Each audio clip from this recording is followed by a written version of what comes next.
بسم اللہ الرحمن الرحیم۔ ناظرین، آج آپ کی خدمت میں خطبہ شعبانیہ نبی اکرم صلی اللہ علیہ وآلہ وسلم نے ماہ مبارک رمضان کی فضیلت میں ارشاد فرمایا پیش کر رہا ہوں۔ خطبہ شعبانیہ پیغمبر اکرم کے اس خطبے کو کہا جاتا ہے جس میں آپ نے ماہ رمضان کی فضیلت بیان فرمائی۔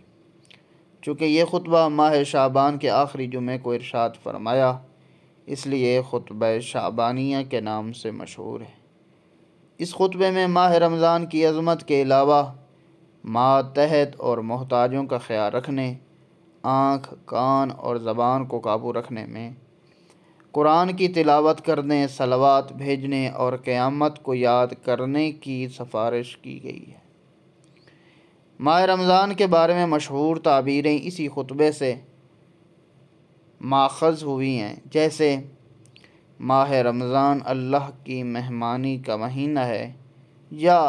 روزہ رکھنے والے کی نیند عبادت ہے۔ اس خطبے کے آخر میں امام علی علیہ السلام کے اس سوال پر کہ ماہ رمضان میں سب سے افضل عمل کون سا ہے، پیغمبر اکرم نے گناہ سے دوری اختیار کرنے کو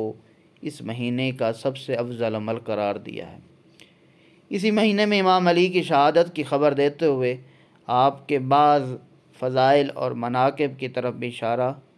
فرمائے ہیں۔ اسی خطبے کو امام رضا نے اپنے آباء کے توسط سے امام علی سے نقل فرمایا ہے۔ اس خطبے کے مضامین حدیثی ماخذ کے علاوہ مستقل صورت میں بھی ترجمہ و شرح کے ساتھ منظر عام پر آ چکے ہیں، اور آپ اسے مختلف کتب، مختلف علماء کی تقاریر میں بھی سن سکتے ہیں۔ جو مضامین اس میں بیان ہوئے ہیں ان کو مختصراً میں آپ کی خدمت میں پیش کر رہا ہوں۔ پیغمبر اکرم نے اس خطبے میں ماہ رمضان کی اہمیت اور فضیلت بیان کرتے ہوئے درج ذیل نکات کی طرف اشارہ فرمایا ہے۔ ماہ رمضان میں روزہ رکھنا اور دیگر عبادات کا ثواب، رحمت الہی سے محروم نہ رہنے کی تاکید، خدا کی رحمت کے دروازوں کا کھلنا، شیاطین کا زنجیروں میں جکڑے جانا، روزے کی حرمت کا خیال رکھنا، قیامت کی بھوک اور پیاس کی یادآوری، ماتحتوں، محتاجوں، بزرگوں اور بچوں کا خیال رکھنا، صلہ رحم یعنی رشتہ داروں کے گھر آنا جانا، افطاری دینا اگرچہ ایک کھجور یا پانی کے گھونٹ کے ذریعے ہی کیوں نہ ہو، آنکھ، کان اور زبان کی حفاظت کرنا،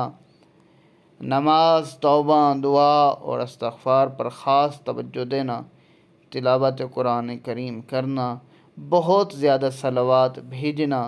لوگوں پر ظلم و ستم سے پرہیز کرنا،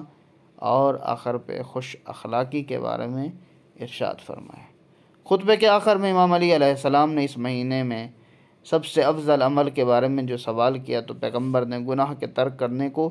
اس مہینے کا سب سے افضل عمل قرار دیا ہے۔ اس کے بعد روتے ہوئے امام کی شہادت کی بشارت دیتے ہوئے آپ کے فضائل اور کمالات میں سے بعض کو لوگوں تک پہنچایا، اور آپ کی امامت کے انکار کو خود پیغمبر کی نبوت کے انکار کے